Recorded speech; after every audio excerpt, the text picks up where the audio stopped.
Hello, YouTube family, and welcome to a sidebar, day 10, daily Buzzdown challenge. I know I've been leaving y'all neglected a little bit. I still been getting my little issues, my little zooms and whams in, man. But I've been working a lot. I've been in the studio. I've been dropping a lot of new music. Trying to meet my quote, man. 42 songs for the month of June, from June 1st to June 21st, man. In memory of my brother. 42 nights of terror. The 42 symbolizes 6.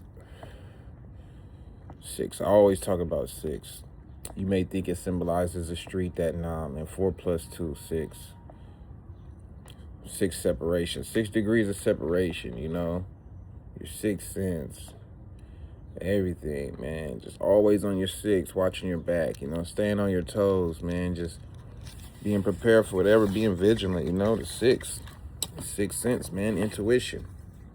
6, man. Long live the legends. Yeah, but I've been working like an eloterio, but I got some special stuff coming up for y'all. You know, yes, for sure. I got some stuff coming up for y'all. Got something dope coming up for you today. Excuse me. Sorry, this is a CBD. I just needed to calm my nerves a little bit. You know, I got so much creativity going on through my head, you know, and also wanted to elaborate on the guy I posted on my channel the other day.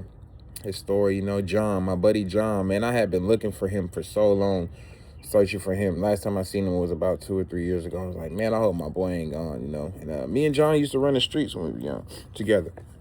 I was 8, 9 years old. John was, you know, a few years old. He's my older brother's age, you know.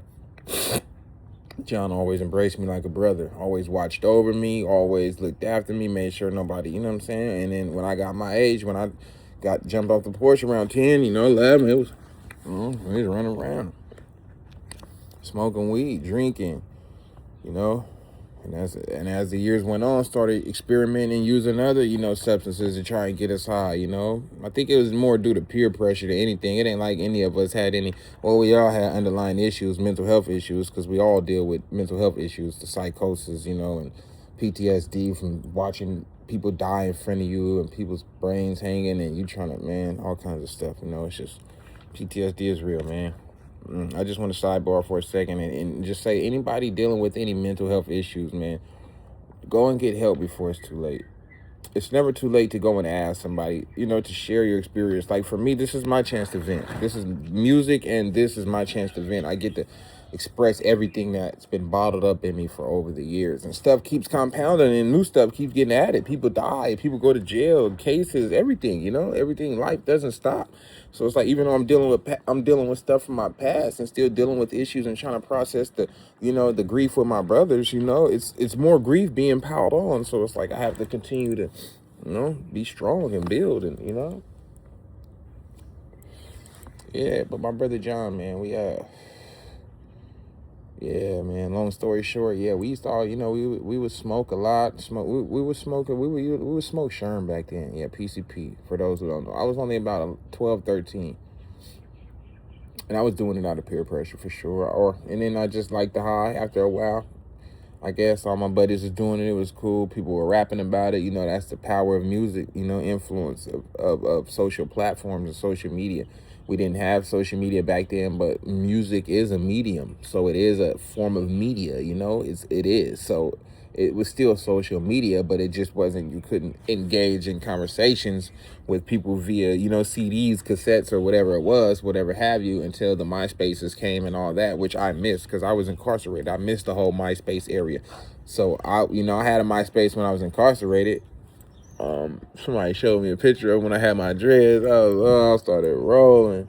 I started crying on the floor when I seen my MySpace profile from like 2008.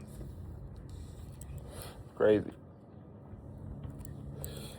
Yeah, but long story short, man, my buddy John, man, he smoking. You know, we all used to smoke Sherm together and stuff like that. And one time he smoked some Sherm, man, with the brothers, same homies, same experience, same group, same individuals, same circle, same everything. And one day he just never came back. He was never the same. I don't know, like permafry. I don't know what they call it. Like, you know, he just entered into a whole, transitioned into a whole nother individual mentally. John was hard. John was a fighter. John wasn't no punk. John was a hooper, and then John wasn't John anymore. But John always was John and always will be John, because John is still the good-hearted, the kind dude, the, you know, caring. He just doesn't know how to express it anymore. And I feel sentimental. I feel so much sentimental attachment to him, because I'm like, it could have been me. It could have been me. All it takes is a shift, a turn, a pinch, a alteration, an abnormality, a dysfunction of one genome or genetic, you know, membrane or some part of your genetic makeup, and hey, everything's haywire. You'll never be the same, you know. And John, like, ever since then, you know, I never looked at him different. Like, my brother, I loved him even more, even so, because it's like, now I got to protect him, because now he's in a sense of my little brother, you know. Now I view him as my little brother. Like, hold on, bro, like, nigga ain't finna play with, you know. Every time he be up there playing basketball for his community center, but everybody knew John, good dude, you know. He'd be up there playing basketball, and it's like, now that that community center is reopened, he gets to go back to the place he know, you know, the place that he is still trapped in as a kid. That's all he knows, is that community center. And this new and improved community center will give him an opportunity to relive his childhood again, and all the memories. And I have so many memories with John, man. Growing up, you know. I'm sorry I get emotional a lot, man, because it's real. You know, I have real sentimental ties to that place, to that community. I'm not a gang member. I'm not a promoter of gang membership or none of that, man. I am a supporter, a lover, and a builder, uplifter of my community. The people make the neighborhood, not the neighborhood. Fuck the name of the neighborhood. I don't give a fuck what would be the name of the neighborhood. I don't care if it was Kibbles and Bits. If this community is silent, this we pushing, this camaraderie is real, and we've been doing this, you know, since we was young, that's what it is, you know? And that's what people get the misconception of. Just because you represent your community mean you got to be a gang member. They always want to place that stigma up on you. You got to be a blood. You got to be a Crip. That means you got to be a Democrat or you got to be a Republican. Either way, y'all all complicit in some bullshit when warfare going and little kids get bombs dropped on them and people get maimed and they ain't got fathers and orphans and widows. You know, need I say more? I'm not going to go there, though, you know? I'm not going to do that. But don't place me in a category when you don't want to be placed in that category yourself. When you have even done even worse, you know, by complicity, by default, by not saying nothing. I never had the power. I was incarcerated. I didn't have the power to say stop, to say, man, do you know how many people I done stopped from being killed? Me telling people, nah, you ain't doing that. Me stepping in the way, me interfering, me intercepting, me, nah, watch out, me, hey, put that down, me. Man, come on now. I am a promoter of life, man. No matter how these people try to spin it, how to twist it, man, I am a promoter of life, man. I spoke life into Little Brisk. When he rapped about death and stuff like that, I would always get him to shift from, come on, we're going to talk about this. Yeah, there was times we was hurt, had to vent. We lost people. We lost people we love dearly. Of course, we're going to speak what's in our heart, what's in our mind. You know, shit play out, dreams that go on in our heads. It's a way of healing. It's a healing process. It's a healing mechanism, a coping mechanism. It's a way of, you know, really letting out your anger and your rage and allowing people to feel how you feel, you know? But it's like I always spoke life to my little brother. Never had him on no crash dummy mission. Never, none of that, man. And that's why we build it, man. And I just want to shed light on all the legends, man. Long live the legends, man. Long, you know, John, man. Long live John. Even though he's alive, I'm just saying, give him his flowers while he's here, man. That's my brother, man. If y'all ever see him when you out and about, man, bless John with something, man.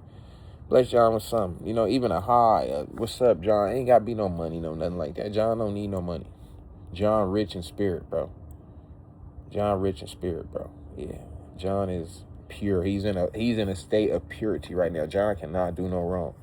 He is in a pure form. And maybe Allah intended that for him. Let me get my you know what I'm saying? My servant back in his purest form. Before he ventures off into this area and goes to prison like me or gets killed like, you know, or dies like, you know, because he grew up with all of us. He was there with Mel, you know.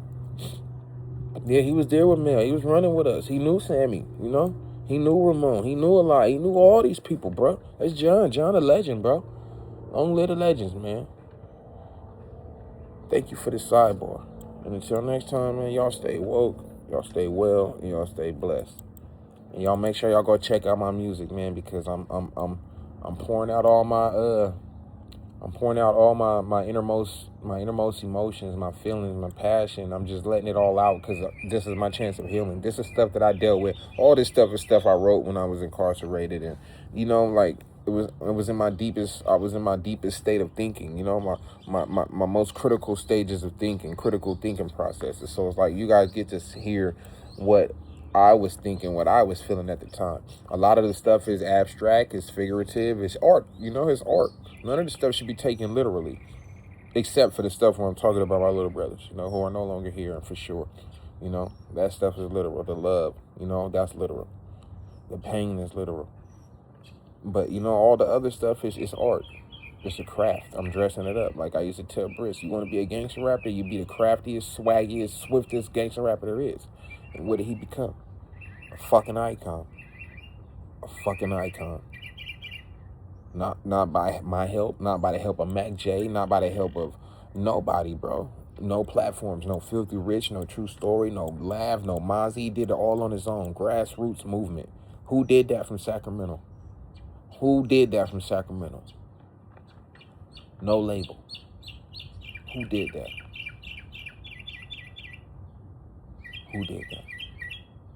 But it's too late to give my brother his flowers, Y'all should have gave him his flowers when he was here. Instead, y'all wanted the bandwagon. Y'all wanted the bandwagon. Y'all wanted to ride the wave, Now we can't give him his flowers. But I gave him his flowers. I always did, because I knew how great he was already. That's why I would always plant the seeds, germination, and water, Always, because I knew how great he would be. I knew how great he was going to be. I knew how great he was before he knew how great he was. And I know how great he is. And I think Allah knew how great he was. And, I know Allah knew how great he was. And we didn't deserve him. We didn't deserve him no more, y'all. I'm not going to lie. We didn't. Somebody who was willing to sacrifice everything for what he loved, for his neighborhood, for his community. He always said it. He was so hurt behind his brothers that he lost. Somebody who was willing to sacrifice, put it all on line, go do 5, 10, 15, 20 years for their neighborhood and what they love, to go die, to go sacrifice, hang themselves, knowing that they putting themselves out to dry. Come on, man. We don't deserve that. We don't deserve that. And on behalf of myself, man, you know what I'm saying, and all the real, man, anybody who's ever did any real time behind their community, man, who's ever caught a bullet, whoever caught a stray, whoever caught any hell, anything, bro, and all those resting, man, I salute you, man. I tip my hat because I understand the struggle. I understand the plight, man. The struggle is real. Until next time, y'all stay bloated. Y'all stay I'm bloated. I got gas. Literally, I need to go to the studio and get this gas out of me. I need to fart on the mic, poop, flatulate. I might defecate on that mug. If you know what that means, go get your dictionary. One love, y'all. Or like my people in East Palo Alto say, man, peace, love, and respect.